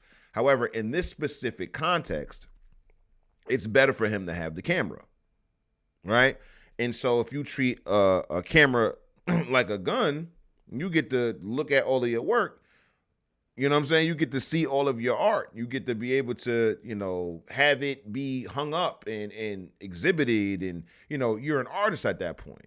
But you can't use a gun like a camera. You can use a camera like a gun and shoot everybody that you see and all that other stuff, but you can't use a gun like a camera. So I think this was the exact point that I'm making. You have to be able to reach the kids where they're at. You can't just, you know, tell them to stop doing something. You have to give them something to do. You have to offer something that's better than what they're doing. In this case, he said the older dudes gave him a bunch of money. He busted down with his family. So that gives him automatically your attention. Hey, shorty, come here. Whatever you're doing out here for money, you don't got to do all of that. Here's several $100s. It's $300, $400, $500. You good. You don't you don't have to do whatever illegal thing that you are doing to make money. That's going to automatically be like, have his ears perk up and see it, you know, he got money in his hand now. You're looking out. So now you stay on his radar. And this obviously has to be a set of respect that has to be established, obviously, right? And once you establish that respect, now you can come and say, yo, man, like, I want you here. I want you around all of this positivity, but you can't be in here with your grip. You can't be in here. You got to behave a particular way. And you see, at first, he rebelled against it. Nigga told him to leave, come back without the gun, and he came back with the gun anyway. And so the older dude was like, yo, listen, man, like, if you serious about this and you really want to be in the fold, you really want to be helped and all this other shit, you got to throw that shit away. You feel me? And immediately he put something else in his hand that he could shoot, which was a camera. And you see how he took to the camera. Look how proud he is. He said, this is what I'm shooting now. Like, automatically replaced it. That's what it's about, son. It's about actually getting to the youth, son. It's about actually being able to influence them to do the right thing, speaking their language. And then you can go into refining them and, you know, doing all of those different things. But yeah, son, you got to meet these little niggas where they at, and it's important. Who knows how many lives he saved doing this? You know, he saved this little guy's life, more than likely. The lives of people that may have had beef with son, or a potential beef with son, and you know, could have ended tragically in death and shit like that. Like, these are the different things that are happening in the community that if you are going to be serious about Black American advancement. Like this program, whatever this program that this young man is in, run by a bunch of older Black men who care about their community, they should be getting all of the money from the community. Everybody in the community should be parting with a portion of their income to make sure programs like this are existing, because the more money that they get, the more access that they have to the children, the better ways that they'll be able to accommodate the kids in whatever they want. They can buy more cameras, they can buy more equipment, they can buy more, more things that they can use as resources. You feel me? Like, these are the things that need to take place. And everybody wants to skip this part. They want to legislate this part. They want to have all, they want to, be able to have, philosophize, off of this shit. Or philosophize. My tongue be twisted when it comes to that word. But yeah, being able to pontificate on what's going on with these people, but not actually being on the ground doing tangible things to help them. And so if you're not going to do the physical work, the next best thing that you could do is fund the physical work. If you don't have it in you to do it because you're not that personally invested, if you don't have, the access to do it, whatever the reason is, put your money behind the programs that already do. They need your money. That's why we promote Black Guns Matter. That's why we promote King Randall in his school. That's why we promote Rashid Littlejohn in the Green Campaign. Those are three off top that I support, because I know those are three Black men who are doing the right thing by the communities that they're working for. Those are the people that need the millions of dollars, because giving those people millions of dollars saves and helps thousands of people. Like, it only makes sense. So shout out to this program. Shout out to this young man turning his life over, doing the right thing, focusing on, all of the positives, right? Sammy says, master that cam, and then we can talk about how to protect that craft. That's what I'm saying. Like, you give me some work ethic, I'll take you to my buddy's land and we can shoot rifles. You know what I'm saying? And you got the headset, not the headset, but you got the ear muffs and all of that other stuff. The headgear, the eyewear. You'll actually learn about firearms. You learn how to, become a photographer. I'll teach you how to properly operate a firearm. He's going to be super hyped for both. And it's like, if you want to continue having access to this type of education, to this type of experience that you're having with me, all you got to do is be a good kid and report to me whenever that you may be in danger, because I got to hold you down. And that's it. And that's how we start to fix all of this shit. If we give our money to the people who are actually like on the ground with these programs, with these organizations, with these associations, with these institutions, and they are always fundraising. I have never seen a community program or a community organization that didn't need funds. Never seen one. They always need more money. You feel me? So you put your money behind them, son, you're going to see the change in the neighborhood. You keep putting your faith in the government, you're going to keep seeing a reason to support these people. They're going to keep producing the problem. That's how I'm always going to look at it. Get your grants or whatever that you can actually, get from the government that's actually going to actually help, and not do shaky deals with them. And I think this is the last thing. Yeah, this is the last thing. And then we're going to get to the material. So we got another viral video that's contentious, to say the least. Here we go. Hey, he like beating you up, bro. Hey, beating you up. Yes, ma'am. Please. Oh. Bam. Damn, they punching you. Send him down the line. Send him down the line. Get some in. Yeah. Get some in. Get up. We jumping him in. Hey, don't wait for this day. Hey, don't ever hit the ground, bro. Don't ever hit the ground, bro. What? My turn. Nah, don't hit nobody. You don't know who to go for. Oh yeah, big brother. Come on in, then. I Come on dare in, you. then. I Come dare on. you. Come on. Oh, you already got the wrong Go time. play. You got the wrong time anyway. You trying to run through. You get the same treatment, bro.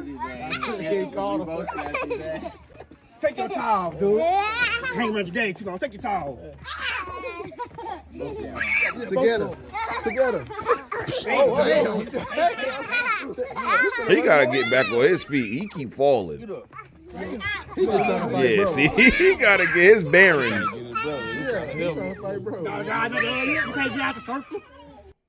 So beautiful video, if you ask me. Beautiful video. Obviously, like, come on, son. This is exactly what little black boys need. Obviously. Like, we not about to sit here and act like this is not how you are forged as a young man. Okay? This is exactly how you're supposed to be raised. You're supposed to be raised by a bunch of men who are going to make you full tough. They're going to make you ironclad. That's the entire fucking point of being surrounded by a bunch of men when you're a little boy. To fortify your body, fortify your mind. Now, when this shit first started to get controversial, it was, I was under the impression, because I was seeing tweets being like, yo, how could you, look at this negatively? And I'm seeing the tweets and shit like that, like, oh, you're harming the boys and all this other shit. Now, I ain't gonna lie to you either. I ain't gonna lie to me. It's funny.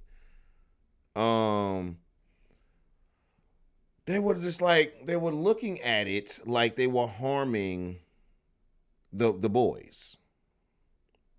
And I ain't gonna lie, it was a bunch of women. You know what I'm saying? It's like, I expect that. I expect that from the ladies, you know what I'm saying? I expect the ladies to be like, oh, stop, da-da-da, because that's what, girls, they don't get into all of that generally. You know what I'm saying? All you tomboys that's about to pop up, like, no, I was to play fight and all. Listen, I know. I'm just saying that in general, you feel me? That was, for the boys. And I just seen a bunch of women being like, oh, no, this is bullying and all this other shit. I'm like, yo, what, man? This is not bullying. See, you niggas never slapboxed. When I hear things like that, I immediately hear that y'all never slapbox people that y'all love. You feel me? So it's like, for me, son, I did not see anything wrong with it.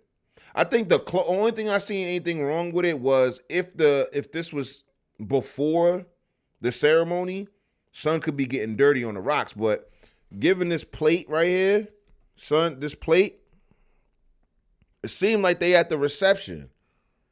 You feel me? Given that they already at the reception, so it's like, you know what I'm saying? We chilling now.